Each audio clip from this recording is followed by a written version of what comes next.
আচ্ছা, রেকর্ড শুরু করছি, হ্যাঁ। ওকে ভাই। তো মেইনলি আজকে এই জুম মিটিং এ আমি মেইন ম্যাথটা দেখানোর চেষ্টা করবো আর কি। যে টাইপের ম্যাথ স্যার অবশ্যই দিবে। এর মধ্যে ধরো কিছু বেসিক কথাবার্তা আছে, ওই কথাগুলো এর সাথে বলবো আর কি। তবে আমারও কিছু জায়গায় মেইনলি একটু কনফিউশন আছে আর কি। এখন আমি যতটুকু বুঝছি ততটুকু বোঝানোর চেষ্টা করবো আর কি। তো এখানে মেইনলি স্যার আমাদের মানে চ্যাপ্টার 4-এ ধরো জব কস্টিং এ যে বিষয়গুলো পড়াইছে, তো ওইখানে দুইটা টার্ম ইম্পর্টেন্ট। আমার কথা কি বোঝা যায়? হ্যাঁ ভাই, যাচ্ছে। ফারদিন ছাড়া আর বাকি অন্য কেউ বলো, ফারদিন তো বুঝতে পারতেছি যে কথা বোঝা যায়। হ্যাঁ ভাই, কথা ক্লিয়ার। নাসিফ। যায় যায় যায়। বোঝা যাইতো না? হ্যাঁ, কথা হ্যাঁ হ্যাঁ। ক্লিয়ার।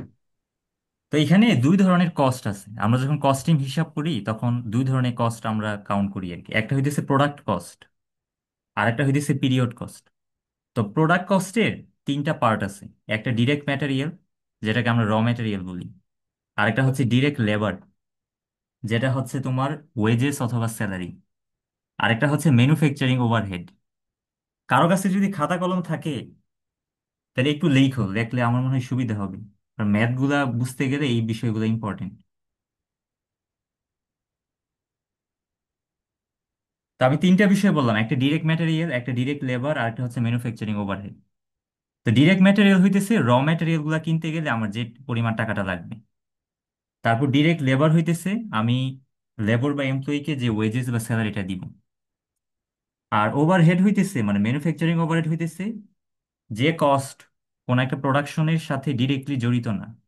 যেমন ধরো ফ্যাক্টরি রেন্ট হইতে পারে, তারপরে ইউটিলিটি বিল হইতে পারে, ডেপ্রিসিয়েশন কস্ট হইতে পারে, অথবা মেশিন মেইনটেনেন্স কস্ট হইতে পারে। অর্থাৎ এগুলাকে ম্যানুফ্যাকচারিং ওভারহেড বলা হয়। তো এই তিনটা হইতেছে প্রোডাক্ট কস্ট। আর পিরিয়ড কস্টের মধ্যে আছে সেলিং এক্সপেন্স। যেমন ধরো কোনো একটা প্রোডাক্টের মার্কেটিং করতে গেলে বা অ্যাডভার্টাইজমেন্ট করতে গেলে, অথবা রিসার্চ ডেভেলপমেন্ট, এগুলো হইতেছে সেলিং এক্সপেন্স। অর্থাৎ কোনো একটা প্রোডাক্ট সেল করার জন্য আমার যে যে পরিমাণ খরচ বা কস্টিং আমার দরকার হবে, যেগুলো প্রোডাকশনের সাথে সরাসরি জড়িত না। আরেকটা হচ্ছে তোমার অ্যাডমিনিস্ট্রেশন এক্সপেন্স।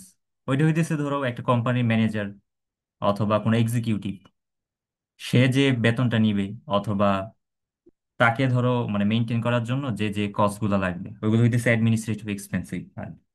তো এই কয়েকটা বিষয়, আমি যে পিরিয়ড কস্ট এবং প্রোডাক্ট কস্ট বললাম, এগুলো ম্যাথ বুঝার ক্ষেত্রে অনেক ইম্পর্টেন্ট আর কি। তো এই দুই এখন যা বললাম, এখন পর্যন্ত বুঝতে পারছো কিনা যে দুইটা আমি পার্থক্য করলাম? ফারদিন একটু হ্যাঁ বলো, হ্যাঁ এখন হ্যাঁ ক্লিয়ারলি হ্যাঁ, বুঝবা বুঝছি। না, বাট ম্যাথে গেলে বুঝতে পারবা কোন কোন বিষয়ে আমি কোন কোন ভ্যালু বসাবো। তো বুঝতে পারছো এখন পর্যন্ত? আমি ম্যাথে গেলে তোমাদের বিষয়টা ক্লিয়ার হবে জি আর কি। ভাই, বুঝছি। আচ্ছা আচ্ছা। তো আমি আরেকটা স্ক্রিন শেয়ার দিই, যেটার মাধ্যমে তোমরা আরেকটু বুঝতে পারবে আর কি।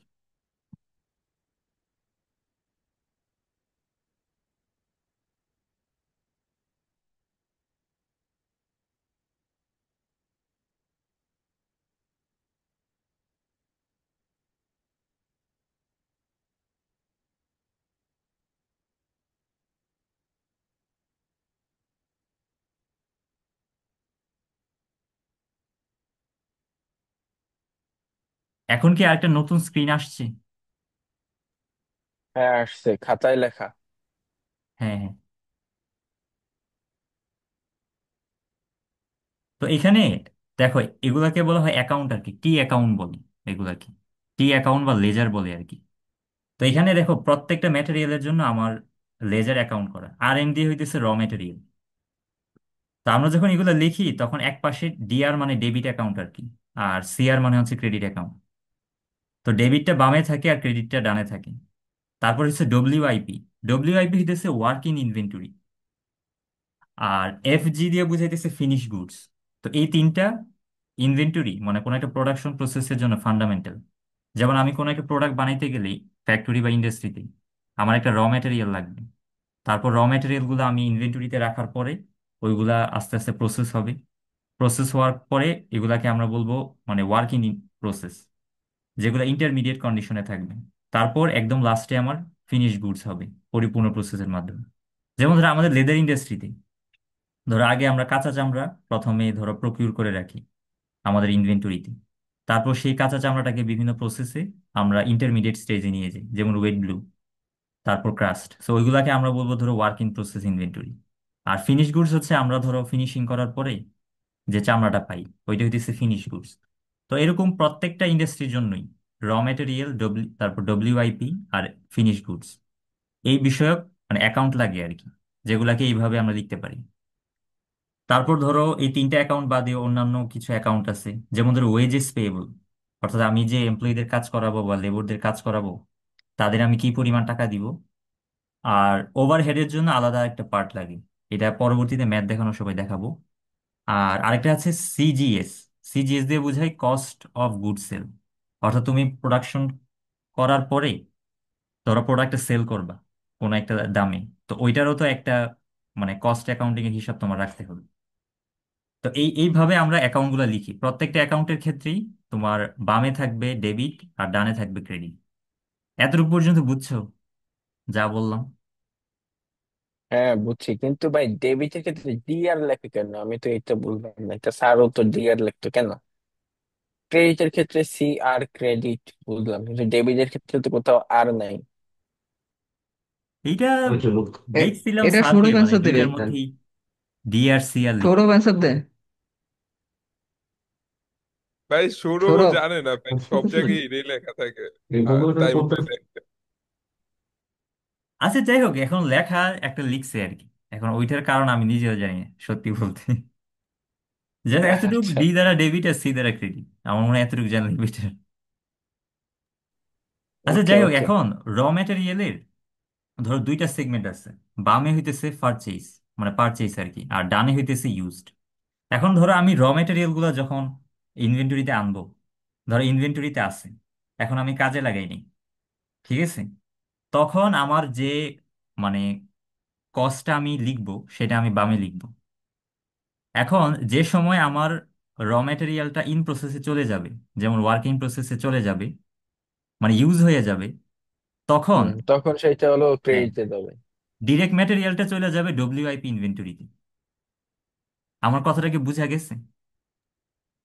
হুম। এটা ম্যাথে গেলে বোঝা যাবে আর কি, এই কারণে আমি মানে চার্টে লিখে রাখছি এই যে এখানে যে পার্টটা। তারপর এই যে এই তিনটা হচ্ছে আমি একটু আগে যে বলছিলাম শুরুতে, প্রোডাক্ট কস্ট ডিএম দ্বারা ডিরেক্ট ম্যাটেরিয়াল, ডিএল দ্বারা ডিরেক্ট লেবার, আর ওইচ দ্বারা ওভারহেড। এই যে আচ্ছা যাই হোক, এই বিষয়টা আমার মনে হয় ম্যাথটা দেখলে ক্লিয়ার হবে। এটা আমি তোমাদের দিয়ে দিব, ম্যাথটা দেখলে আমার মনে হয় আর একটু বুঝতে পারবো।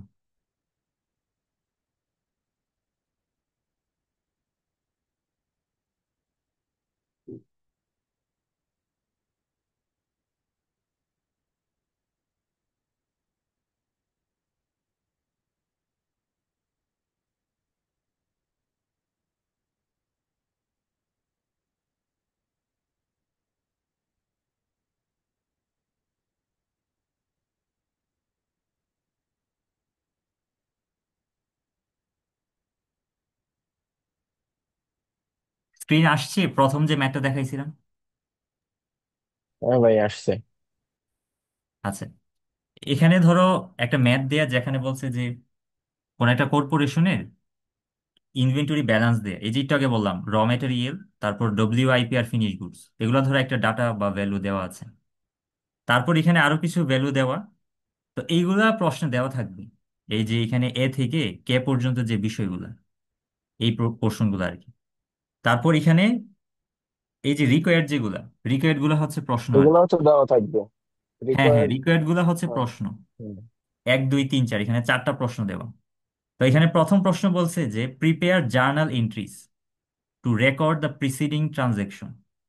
অর্থাৎ জার্নাল এন্ট্রি মানে কোন কোন পার্টের জন্য ডেবিট আর ক্রেডিট কত, ওইটা জাস্ট আমি একটা তালিকাভুক্তি করব। দেখো এখানে সলিউশনে যদি আমি যাই, ধরো আমার 1 নাম্বার আনসারে পয়েন্ট আমার কয়টা দেওয়া, এই যে এখান থেকে শুরু করি। এ নাম্বারে দেয়া হচ্ছে raw materials were purchased on account, এটা কত, 4,10,000। তা এখন তুমি র ম্যাটেরিয়ালটা কিনলা, এই যে র ম্যাটেরিয়ালটা কিনলা, তোমার ডেবিট কত, 4,10,000। 4,10,000। এখানে একটা কথা বলি, এখানে বাম পাশেরটা হচ্ছে ডেবিট আর ডান পাশেরটা হচ্ছে হুম ক্রেডিট, হুম হুম হুম হুম। এটা বুঝতে হবে, এখানে লেখা নাই অবশ্য। তো এখন র ম্যাটেরিয়াল তুমি কিনলা, কিনার পরে তোমার অ্যাকাউন্টটা কত টাকা দিতে হবে, ওই টাকাটা দিতে হবে না, 4,10,000। কোন একটা কোম্পানি মানে যেখান থেকে তুমি র ম্যাটেরিয়ালটা নিচ্ছ, তো ওইটা তোমার ক্রেডিট অ্যাকাউন্টে যাবে, এই যে 4,10,000। অ্যাকাউন্টস পেয়েবল, মানে তোমার অ্যাকাউন্টটা ক্রেডিটেড টু $4,10,000। এতটুকু বুঝছো? একটা ডেবিটে গেছে আর একটা ক্রেডিটে গেছে, মানে তুমি এই 4,10,000 টাকা দিয়ে র ম্যাটেরিয়ালটা কিনলা, এটা তুমি ডেবিট। আর তোমার অ্যাকাউন্টটা পে করবে 4,10,000, এটা তোমার ক্রেডিট অংশে গেছে। এই বিষয়টা বুঝতে পারছো কিনা? হ্যাঁ হ্যাঁ হ্যাঁ। আচ্ছা, তাহলে তোমার প্রথম অংশটা গেল। তারপরে বলছে র ম্যাটেরিয়ালস এর রিকোয়েশন ফর ইউজ ইন প্রোডাকশন। তার মানে র ম্যাটেরিয়ালটা এখন কোথায় গেছে, প্রোডাকশন প্রসেসে চলে গেছে নাকি? ডাব্লিউআইপি তে।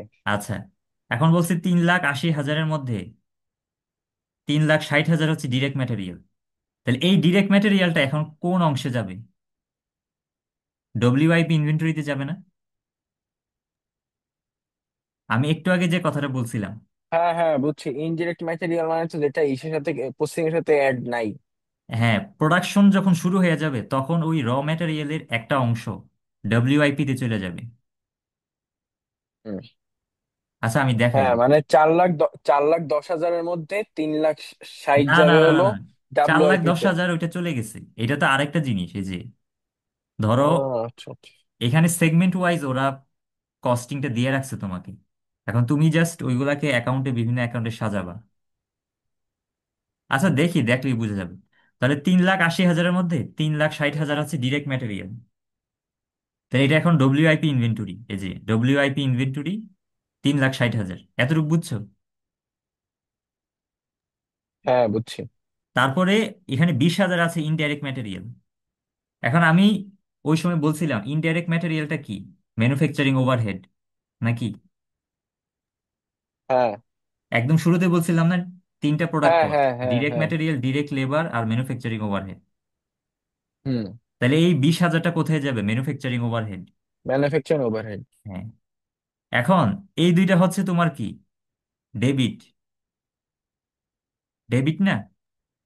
হুম। মাত্র প্রত্যেক ঢুকছে। প্রত্যেকটা অ্যাকাউন্টের একটা ডেবিট আর ক্রেডিট থাকবে। এখন তাহলে ক্রেডিট কত হবে, দুইটা যোগ করে তিন লাখ দুইটা আশি যোগ হাজার করলে যা হবে, হ্যাঁ। এখন এই 3,80,000 কিসের ছিল, র মেটেরিয়ালের ছিল, এটা জাস্ট এখানে লিখছি। বুঝছো এতটুকু? হ্যাঁ বুঝছি। ফারদিন ছাড়া তো জিনিসটা আর কেউ এরকম আমার ভাবে বলতে, যাই ফারদিন বলতেছি ছাড়া ভাই আর কেউ বলতেছে না, বুঝছে কি বুঝে নেই, এখন কিভাবে বুঝবো আমি? আমি আমি সবাইকে বলতেছি অভিনন্দন, হ্যাঁ ঠিক আছে, ঠিক আছে, সবাইকে অভিনন্দন। এই বেটা, আচ্ছা আচ্ছা তাহলে আমি আমার বলি, ওই এ যে বি, র মেটেরিয়ালটা অ্যাসেট, এর জন্য এটা মেইনলি হয়েছে। আচ্ছা এখানে যেমন র মেটেরিয়ালটা কমছে না বাড়ছে, ওটা আমরা দেখবো। র মেটেরিয়াল দেখতে এখানে কম মানে এই যেহেতু বাড়ছে, সরি কমতেছে, কারণ র মেটেরিয়াল প্রোডাকশনে ইউজ করে, দ্যাটস ওয়াই এটা কি ক্রেডিট হয়ে গেছে। আর ইনডাইরেক্ট, ওই যে ডাইরেক্ট ম্যাটেরিয়াল আর ইনডাইরেক্ট ম্যাটেরিয়াল গুলো বাড়তেছে, এটাও কি অ্যাসেটের মধ্যে পড়ছে, দ্যাটস ওয়াই এগুলো কি ডেবিটের মধ্যে মানে পড়ছে আর কি। যেমন আগে স্যারে একটা চার্ট লিখে দিচ্ছিল না, অমনি চিন্তা করতে হবে, আমাদের মেইন কথা হচ্ছে এটা। আরাফাতের মানে আমার পিসিতে প্রবলেম, তো মানে ভাই আরাফাতের ভয়েসটা বোঝা যাইতেছে না। ও ভাই আমিও বলছে বুঝি কি নাই আরাফাতের যে র আরাফাতের কথা বুঝি নাই। ম্যাটেরিয়াল, আপনাদের আমি কথা কেউই বলতেছি, বুঝতেছে না ভাই। আমি বুঝছি আমি বুঝছি ওই ও বলছে কি র ম্যাটেরিয়াল এখানে কি হয়েছে, কিনছো, কেনার পরে বাড়তেছে সেজন্য হলো ডেবিটে গেছে। তারপর আবার ওইটা ওই যে ওয়ার্কিং প্রসেসে গেছে সেজন্য এখানে কমতেছে সেজন্য ক্রেডিটে গেছে। আবার অন্যদিকে ওই যে দেখো ওই যে ইসের ক্ষেত্রে ডিরেক্ট ম্যাটেরিয়াল আর ইনডিরেক্ট ম্যাটেরিয়াল ওইটা বাড়তেছে না, সেই জন্য ওইটা হলো ডেবিটে গেছে, এইটা বলছো। ও আচ্ছা আচ্ছা, ডেবিট ক্রেডিট নিয়ে আসলে আমারও অনেক কনফিউশন আছে এখন, জাস্ট আরে ভাই আরাফাত, ওইগুলা নিয়ে ভাইবো না, কারণ ডেবিট ক্রেডিট স্যার যেভাবে পড়াইছে ওইভাবে জীবনেও আমাদের পক্ষে বোঝা সম্ভব না। তুমি ম্যাথ দেখো। আচ্ছা মানে ক্রেডিটটা ক্রেডিটটা এরকম না, আমি যেটা খরচ করে ফেলতেছি মানে আমার যেটা লাগবে খরচ হয়েছে, আর ডেবিটে তো মনে করো কিছু যেটা ফুলটা ভাই সেটা ডেবিট সব না। সব সব ক্ষেত্রে আবার ওই রকম ওরকম না, সেই জন্য তুমি হয় যেরকম না। দেখাচ্ছে সেই রকম দেখো। আর ভাই তোমার যদি এই ম্যাথটা দিকে ঠিক দিকে ঠিক আছে, বাট যদি ঘুরায় দেয় ম্যাথ বাই এনি চান্স, তখন ভাই একবার ডেবিট ক্রেডিট বাই করতে দাম বেড়ে যাবে। তো ম্যাথ এজন্য ঘুরাবে না, দিবে ম্যাথ না, ঘুরাবে না, ম্যাথ ঘুরাবে না, আচ্ছা ঘুরাবে আচ্ছা না। টাকা যাই চেঞ্জ হোক, হবে। আচ্ছা যাই হোক, আমি আগে ম্যাথটা শেষ করি, ভাই তারপর দেখছি যদি ম্যাথ কারো কোনো কিভাবে প্রশ্ন ঘুরাবে, থাকে বুঝছো? আমি পারলে অবশ্যই আনসার দিব। আগে শেষ করি। তাহলে এ বি চলে গেল, এখন এ বির কাজ শেষ, এখন সিতে যাই। The following cost were accrued for employee services. একটা হচ্ছে ডিরেক্ট লেবার। তা আমি ওই সময় বলছিলাম প্রোডাকশন যখন চালু হবে তখন ডিরেক্ট লেবারটা কোথায় যাবে, মানে কোন ইনভেন্টরিতে যাবে ডিরেক্ট লেবারটা। ওয়ার্ক ইন ডাব্লিউ হ্যাঁ I P, work in process, হ্যাঁ। হ্যাঁ, তাহলে এই 75,000 হবে ওয়ার্ক ইন ইনভেন্টরি, এই যে মানে ওয়ার্ক ইন প্রসেস আর কি, WIP 75,000। হ্যাঁ হ্যাঁ, তারপর আবার ম্যানুফ্যাকচারিং ওভারহেডও ওই হ্যাঁ, যে ডাব্লিউআইপি তে যাবে, আর ডিরেক্ট লেবার হলো ডাব্লিউআইপি তে তারপর যাবে। ইনডাইরেক্ট লেবার মানে ইনডাইরেক্ট বুঝাচ্ছে, তার মানে ম্যানুফ্যাকচারিং ওভারহেড 1,10,000। তারপরে হচ্ছে সেলস কমিশন আর অ্যাডমিনিস্ট্রেশন স্যালারি, এগুলো হচ্ছে ধরো পিরিয়ড কস্ট, এগুলা যেটা লেখা আছে এটাই লিখবো। এই যে সেলস কমিশন আর অ্যাডমিনিস্ট্রেশন স্যালারি, এগুলা ধরো প্রোডাক্ট কস্টের আন্ডারে পড়ে না, এগুলা পিরিয়ড কস্ট।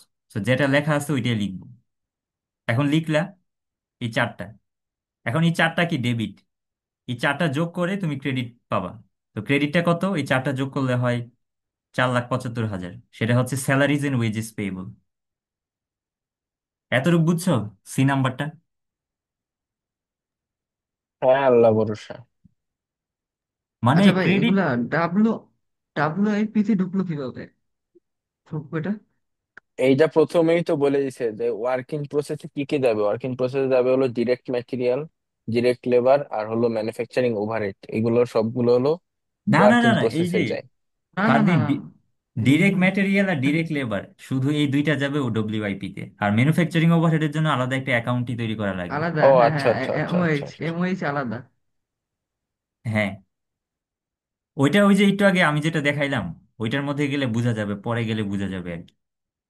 আচ্ছা আচ্ছা, আচ্ছা যাই হোক, carry on carry on. C নাম্বারটা গেল। তারপর বলছে সেলস ট্রাভেল কস্ট 17,000। এখন সেলস ট্রাভেল কস্ট এটা কিসের আন্ডারে পড়ছে? এটা তো সেলস কস্ট একটা ছিল সেইটার মধ্যে। এইটা আলাদা করে ডিস্টিংগুইশ করা যায় না, মানে এটা কোনো প্রোডাক্ট কস্টের মধ্যে পড়ে না। ডিরেক্ট ম্যাটেরিয়াল বা ডিরেক্ট লেবার বা ওভারহেড কোনোটার মধ্যে পড়ে না। তো এটা যেভাবে আছে ওইভাবেই সেলস ট্রাভেল কস্ট 17,000। সেটা অ্যাকাউন্ট পেয়েবল এর হ্যাঁ মধ্যে যাবে, 17। তাই তো? আচ্ছা আচ্ছা। হুম। তারপর ইউটিলিটি কস্ট, এখন বলো ইউটিলিটি কস্টটা কোনটার মধ্যে পড়বে? আমি ওইটা বলছিলাম তো শুরু, ম্যানুফ্যাকচারিং ওভারহেডে পড়তে পারবে না, হ্যাঁ ম্যানুফ্যাকচারিং হ্যাঁ হ্যাঁ ওভারহেড আদার যে কস্ট হ্যাঁ হ্যাঁ গুলা, হ্যাঁ, হ্যাঁ। এই যে বুঝতে পারছো, এই যে এই নাম্বারে ম্যানুফ্যাকচারিং ওভার 43,000 আর অ্যাকাউন্ট পেয়েবল 43,000। এখন বুঝছো? হ্যাঁ হ্যাঁ, আমার বুঝছি। মনে হয় ফারদিন বিষয়টা ক্লিয়ার বুঝতে পারছে। বাকিদের কি হ্যাঁ অবস্থা? ভাই। তৌফিক ভাই বুঝছো? এখানে ওই যে কারেন্ট কারেন্ট বিল সবার মানে মাথা পিছু আয়ের আসতেছে না, তা কারেন্ট বিল তো হলো ম্যানুফ্যাকচারিং ওভারহেডের ভিতরে ঢুকছে, তাই না? হ্যাঁ, ইউটিলিটি হ্যাঁ কস্ট তো তাই তো, বললামই। ঠিকই আছে, হ্যাঁ হ্যাঁ। হ্যাঁ হ্যাঁ, হ্যাঁ এটাই হ্যাঁ, তো ওটা ঠিক বললাম। আছে, ঠিক আছে ঠিক আছে, বুঝছি বুঝছি তারপর বুঝছি। অ্যাডভার্টাইজমেন্ট কস্ট,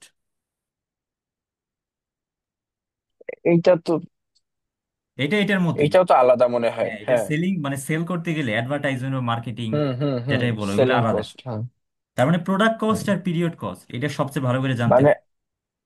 আমাদের মনে রাখতে হবে যে কোনগুলো ম্যানুফ্যাকচারিং ওভারহেডের মধ্যে যায় আর হ্যাঁ। কোনগুলো যায় না, সেগুলো আলাদা করে অ্যাকাউন্ট বানাইতে হচ্ছে। তারপর জিতে বলছে depreciation was recorded for the ওয়ার ও ইয়ার। তো ডেপ্রিসিয়েশন আমি শুরুতে বলছিলাম কোনটার আন্ডারে পড়ে, ডেপ্রিসিয়েশন তারপর মেশিন মেইনটেনেন্স। আচ্ছা দেখ আমি বলে দিই, এটা হচ্ছে ম্যানুফ্যাকচারিং ওভারহেড। ডেপ্রিসিয়েশন মানে ধরো মেশিনের যে 10% যে ধরে বছরে, আর মেইনটেনেন্স তো জানোই যে মেশিন ধরে রিপেয়ার করতে গেলে অথবা কোনো পার্টস যদি ধরো সমস্যা করে, তাহলে ওইটা রিপেয়ার করতে গেলে যে টাকাটা লাগে, তো ওইটা ম্যানুফ্যাকচারিং ওভারহেড। তো এই ডেপ্রিসিয়েশনের মধ্যে আবার বলছে যে 80% রিলেটস টু ফ্যাক্টরি অপারেশন, আর 20% relates to selling and administration activities. এখন জি নাম্বারে কি লিখছে দেখো। প্রথমে ধরো 2,80,000, 80%, ওইটা গেছে ম্যানুফ্যাকচারিং ওভারহেডে। আর ডেপ্রিসিয়েশন এক্সপেন্স হচ্ছে 70,000। রাখো দেখাই এই যে হ্যাঁ হ্যাঁ, এখানে লেখা এটার আছে। 80% মানে 3,50,000 হুম কে ভাগ করে নিছে 80 আর 20-তে আর কি। বুঝছি। তারপর এই দুইটা যোগ করে এখানে অ্যাকুমুলেটেড ডেপ্রিসিয়েশন লেখা লাগে। এটা আমি বিভিন্ন জায়গায় দেখছি, ক্রেডিটের অ্যাকাউন্টটাকে অ্যাকুমুলেটেড ডেপ্রিসিয়েশন লেখে। এটা হচ্ছে 3,50,000। তারপরে ভাই যে কিছু কিছু জায়গায় তো অ্যাকাউন্ট পেয়েবল লিখতেছে, ক্রেডিটের দেখো। ওইটা তো অ্যাকাউন্ট পেয়েবল মানে বাইরের খরচ, কিন্তু এইখানে হলো তোমার ডেপ্রিসিয়েশন কস্ট, সেজন্য ওইটা অ্যাকাউন্ট ডেপ্রিসিয়েশন কস্ট লিখছে। এখানে অ্যাকুমুলেট হলে ডিপ্রিসিয়েশন বুঝছো। আর ইন্স্যুরেন্স এই দুইটার ক্ষেত্রে একটু ব্যতিক্রম হয়। আচ্ছা যাই হোক, একটা লিখলেই চলে, মানে যে প্রসেসে লিখে যে কোনো একটা কিছু লিখলেই হয়। এখন বুঝতে হবে যে আমার কস্টের হিসাবটা ঠিক আছে কিনা, ওইটা হচ্ছে মেইন কথা। তারপর এখানে এইচ এ লেখা insurance expire during the year, ধরো $10,000। 10,000-এর মধ্যে 70% রিলেটস টু ফ্যাক্টরি অপারেশন, আর remaining 30% selling and administration activities. তাহলে 10,000-এর 70 আর 30%। এই যে প্রথমে সাত হচ্ছে হাজার তোমার আর 3,000।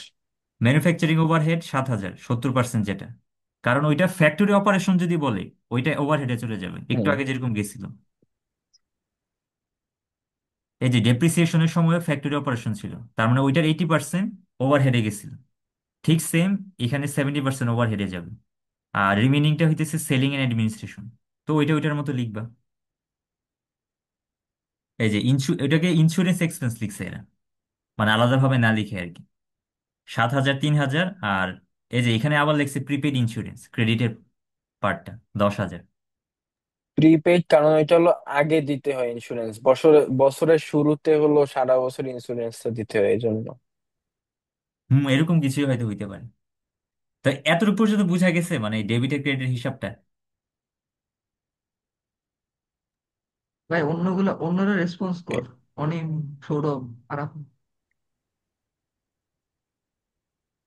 সৌরভ তো বুঝে, আরাফাত তো বুঝে, আরাফাত আগেও করছে, ও আমারে বলছিল সবগুলা পারে একটা বাদ দে।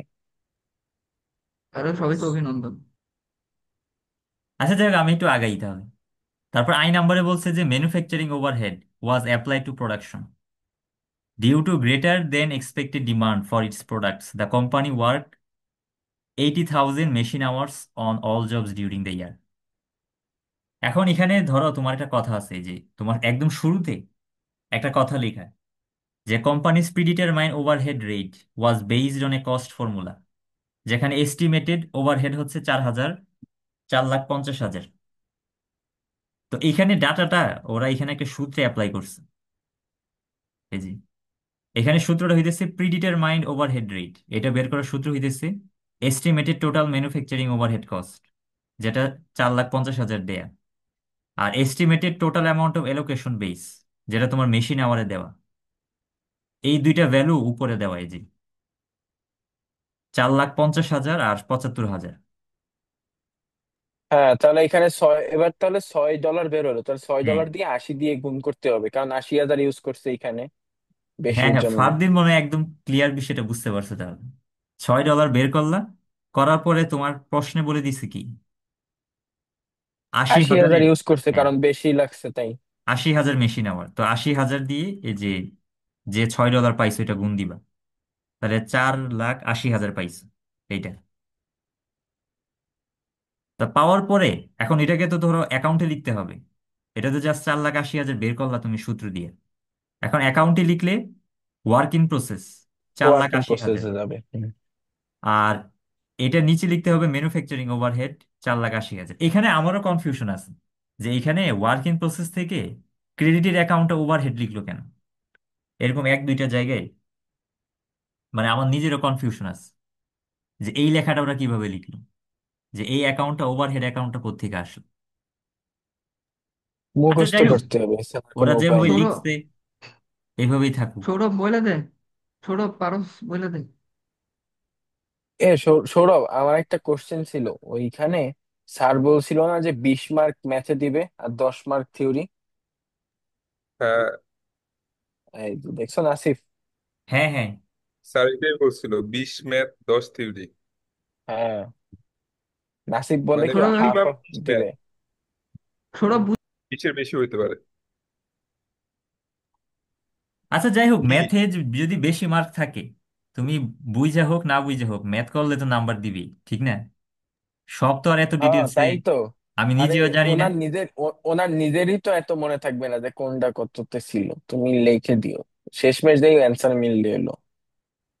আচ্ছা তাহলে আই পর্যন্ত শেষ, তারপর বলছে যে যেতে যাই, goods costing to manufacture according to their job sheets are completed during the year. এখন হচ্ছে তোমার নেক্সট স্টেজ। এখন দেখো, এখন কিন্তু প্রোডাকশনের কাজ শেষ। এর আগের অপশনে কি ছিল? Manufacturing overhead was apply to production. তার মানে ডব্লিউআইপি এর কাজ শেষ, তোমার প্রোডাকশন কিন্তু তোমার কমপ্লিট হয়ে গেছে। তার মানে এখন তোমার হিসাব আসবে কিসের? ফিনিশ গুডসের। তাহলে এখানে বলছে গুডস কস্টিং হইতেছে $9 লাখ। তো এখন এই কস্টটা যাবে ফিনিশ গুডসে। এই যে ফিনিশ গুডস 9 লাখ। তারপর ক্রেডিটের অ্যাকাউন্টে যাবে ওয়ার্ক ইন প্রসেস 9 লাখ। ওই যে আবার বললাম যে এই নিচের ক্রেডিটের অপশনের যে লেখাটা, ওইটা কিভাবে আনে ওইটা আমি এখনো শিওর না নিজেও। ওয়ার্কিং প্রসেস থেকে কমে গেছে না, সেই জন্য। ও আচ্ছা, যাই হোক, হইতে পারে। তো তারপরে লাস্টেরটা, তারপর বলছে goods were sold on account. এখন ধরো তোমার গুডস বানানো হয়ে গেছে, এখন তুমি ধরো সেল করবা। Goods were sold on account to customers during the year for a total of $15 lakh. The goods cost হচ্ছে 8,70,000 to manufacture according to their job cost. এই যে প্রথমে হচ্ছে তোমার অ্যাকাউন্টস রিসিভেবল, অর্থাৎ তুমি এখন তো গুডস সেল করবা। তো সেল করার পরে তুমি টাকাটা পাবা না। এখন তো তুমি ডেবিটেড হয়ে গেলে, নাকি যে তোমার কাছ থেকে ফিনিশ গুডসটা নিবে সে তো তোমাকে টাকা দিয়ে তার ম্যাটেরিয়ালটা নিবে না। তাহলে এখন লিখতে হবে অ্যাকাউন্টস রিসিভেবল, কারণ এখন তুমি টাকাটা নিবা, নট পে করবা। তাহলে অ্যাকাউন্টস রিসিভেবল হচ্ছে এই 15 লাখ টাকা। আর এটার ক্রেডিটের অ্যাকাউন্টে আর হবে দেখো, সেলস। সেলস অ্যাকাউন্ট থেকে কমে গেছে, সেজন্য হলো হ্যাঁ হ্যাঁ। এখানে সেলসটা ক্রেডিটে হ্যাঁ গেছে। হ্যাঁ, এটি হলো প্রথমটার জন্য। আরেকটা হচ্ছে তোমার goods cost of goods sold 8,70,000। আর কমসে কোনটা ফিনিশ গুডস, তার মানে 8,70,000। এতটুকু পর্যন্ত বুঝছো? হ্যাঁ বুঝছি আর কি। এইটা হইতেছে প্রথম পার্ট। এই যে তোমাকে যদি বলে যে prepare journal entries two record preceding transaction, এই পার্টটা পারলে বাকিগুলা পারা যাবে ইজিলি। এতটুকু পর্যন্ত কারো কোনো সমস্যা আছে কিনা? আচ্ছা আমি ধরে নিলাম যে মোটামুটি বুঝতে পারছো, আমি বিষয়টা শেষ করি আর 9 মিনিটের মতো আছে তো। তো এখন 2 নম্বর প্রশ্নে বলছে যে post the entries in one above the T accounts, don't forget to inter beginning balances in the inventory account. এখন তুমি এতক্ষণ যে সবগুলো অ্যাকাউন্ট লিখলা, ওইগুলা জাস্ট টি অ্যাকাউন্টে তোমাকে কনভার্ট করতে বলছে। এখন এটা কিভাবে করবা, যেমন একটা আমি দেখাই, র ম্যাটেরিয়াল একটা দেখাই। তো র ম্যাটেরিয়ালের ইনিশিয়াল একটা ব্যালেন্স দেওয়া ছিল, কত? $20,000। ঠিক আছে, এটা তুমি লিখলা 20,000। ওইটা ডেবিট। হ্যাঁ। হুম। এখন ডেবিটের র ম্যাটেরিয়ালস এর উপরে যতগুলা লিখছো ততগুলা ডেবিটে যুক্ত হবে। শুধুমাত্র 4,10,000 হ্যাঁ ডেবিটে হ্যাঁ আছে।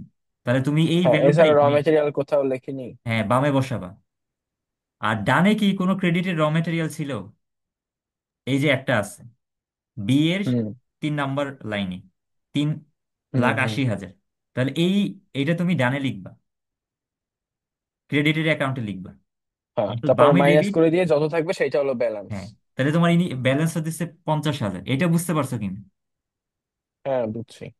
এখন র মানে ম্যাটেরিয়াল 20। ছাড়াও তোমার অন্য কি কি অ্যাকাউন্ট আছে, সব অ্যাকাউন্ট তোমার লিখতে হবে। র সে ম্যাটেরিয়াল খুঁজে ছাড়া খুঁজে দেখো, দেখতে হবে। ওয়ার্ক ইন প্রসেস আছে। আরেকটা দেখাই, ওয়ার্ক ইন প্রসেস কোথায়? এই যে এখানে ওয়ার্ক ইন প্রসেস, হ্যাঁ, initial work balance. In process যতগুলা যতগুলো এরপরে হলো এখানে যতগুলা ডেবিট লিখছে সবগুলো ডেবিটে লিখবো, আর ওইখানে উপরে যে দেখতে হবে কোনটা ক্রেডিট আছে সেটা ক্রেডিটে লিখবো, লাস্টে দিয়ে মাইনাস করে দিব, হ্যাঁ তাই তো? হ্যাঁ হ্যাঁ, এখানে কথা আছে, যেমন তোমার বামে যদি বেশি থাকে তাহলে তুমি বামে ব্যালেন্সটা লিখবা, আর ডানে যদি বেশি থাকে ডানে ব্যালেন্সটা লিখবা। বুঝছো হুম। বিষয়টা? বুঝতে মানে ক্লিয়ার কিনা? যেমন এখানে বামে মনে হয় 30,000 হ্যাঁ হ্যাঁ, বেশি, বুঝছি। এই কারণে বামে 30,000 লিখছে। বুঝছো? হ্যাঁ তো ভাই। এই দুইটা অ্যাকাউন্ট সহ, এই যে ধরো অ্যাকাউন্টস রিসিভেবল, তোমার একটু আগে ছিল না অ্যাকাউন্টস রিসিভেবল, আমি যেখানে কার্সরটা ধরে রাখছি, এই যে 15 লাখ, হুম হুম হুম। এই যে এটা শুধু 15 লাখ। এই রিসিভেবল অ্যাকাউন্ট কিন্তু আর কোনোটাই নাই, তার মানে একটাই। বুঝছো? মানে এটা কোনো ক্রেডিট নাই আর কি, ডেবিট হ্যাঁ শুধু হ্যাঁ। সেই জন্য। তো যেটার মধ্যে ইদার ডেবিট অথবা ইদার ক্রেডিট আছে, ওইখানে তো তোমার যোগ বিয়োগ গুণ ভাগ করার দরকার নাই, যেটা আছে ওইটাই লিখবা। বুঝছো? হুম তাহলে এখানে দেখো কতগুলো আছে, একটা দুইটা তিনটা চারটা পাঁচটা ছয়টা সাতটা আটটা নয়টা 10টা 11টা 12টা 13 14 15 16 17, যা 17টা তুমি জাস্ট দেখে দেখে হেডিং দিয়ে জাস্ট লিখে দিবা ডেবিটে না ক্রেডিটে আছে। বুঝছো? হুম এইটাই হচ্ছে 2 নাম্বারের কাজ। জাস্ট 1 নাম্বারটা পারলে 2 নাম্বার ধরো তোমার করতে 5 মিনিট লাগবে, যদি ভালো করে বুঝে থাকে। তাহলে ধরে নিলাম 2 পর্যন্ত বুঝছো, এখন 3 নাম্বারে। 3 নাম্বারে বলছে is manufacturing overhead under applied or over applied for the year, prepare a journal entry to close any balance in the manufacturing overhead account to cost of goods sold.